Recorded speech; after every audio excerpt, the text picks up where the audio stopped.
জলের দাবিতে হাওড়ায় পথ অবরোধ। Netaji Subhash Road petrol pump সংলগ্ন এলাকায় অবরোধ। গরম পড়তেই জল সংকটের অভিযোগ স্থানীয়দের। অবরোধের জেরে তৈরি হয় যানজট, সমস্যায় পড়েন সাধারণ মানুষ। দীর্ঘক্ষণ পর পুর কর্তৃপক্ষের আশ্বাসে ওঠে অবরোধ। জলের দাবিতে হাওড়ায় পথ অবরোধ।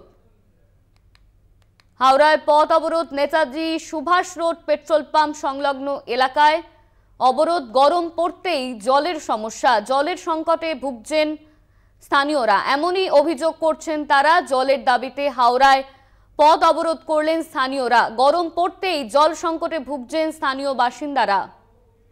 এই নিয়ে আমরা বিস্তারিত জানবো। আমাদের সঙ্গে রয়েছেন আমাদের প্রতিনিধি জগন্নাথ সামন্ত। হাওড়ায় পথ অবরোধ করেছে জলের দাবিতে। গরম পড়তে না পড়তেই জল সংকটে ভুগছেন বাসিন্দারা। ঠিক কি বলছেন তারা, কি অভিযোগ তাদের? দেখো, তুমি একেবারে ঠিকই বলেছো। মধ্য হাওড়া নেতাজি সুভাষ রোড এবং কালীকুণ্ডু লেনে যে পেট্রোল পাম্প আছে সেই সংলগ্ন এলাকায় স্থানীয় বাসিন্দারা পথ অবরোধ করেছে। মহিলারা বালতি নিয়ে পথ অবরোধ করেছে। তাদের দাবি, গরম পড়তে না পড়তে তীব্র জল সংকটে পড়েছে তারা সকাল থেকে রাত অবধি একটুও জল পাচ্ছে না।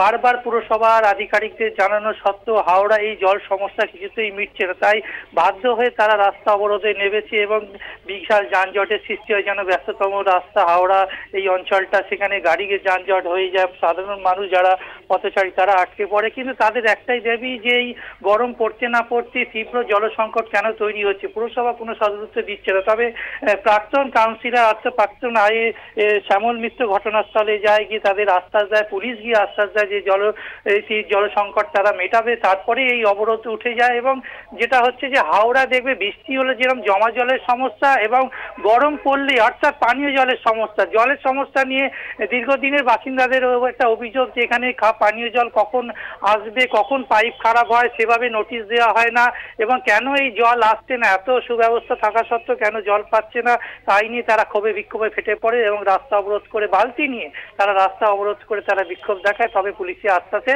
এই অবরোধ ওঠে। ধন্যবাদ তোমায় জগন্নাথ। আমাদের সঙ্গে ছিলেন আমাদের প্রতিনিধি জগন্নাথ সামন্ত। হাওড়ায় জলের দাবিতে পথ অবরোধ। গরম পড়তেই জলসংকটে ভুগছেন স্থানীয় বাসিন্দারা।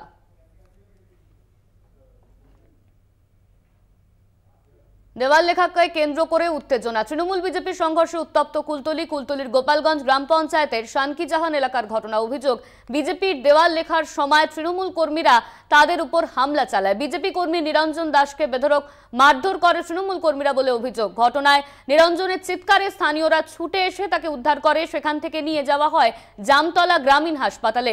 যদিও ঘটনায় সমস্ত অভিযোগ অস্বীকার করে তৃণমূল, পাল্টা তৃণমূল কর্মী নিত্য দাসের অভিযোগ, তাকে বেধড়ক মারধর করে বিজেপি কর্মী সমর্থকেরা।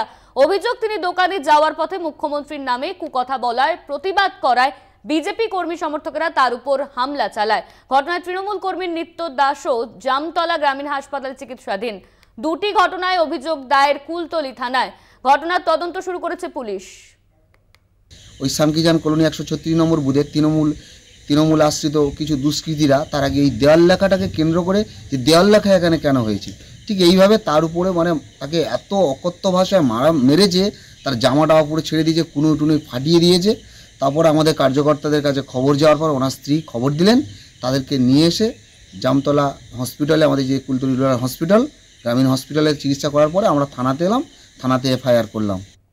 গতকাল কুলতলি ব্লকে গোপালগঞ্জ অঞ্চল শানকিজাহান মোড়ে বিজেপির কিছু দুষ্কৃতী বাহিনীরা আমাদের মাননীয় মুখ্যমন্ত্রী মমতা বন্দ্যোপাধ্যায়ের নামে নানান কুকথা খিস্তিকেও গালিগালাজ করছিলেন। তারই প্রতিবাদ করতে সাধারণ আমাদের তৃণমূল কংগ্রেসের একজন কর্মী নিত্যানন্দ দাসের প্রতিবাদ করায় তাকে অকথ্যভাবে মারধর করে, এবং বর্তমান তিনি স্থানীয় গ্রামীণ হসপিটাল, জামতলা গ্রামীণ হসপিটালে চিকিৎসাধীন অবস্থায় ভর্তি অবস্থায় আছেন।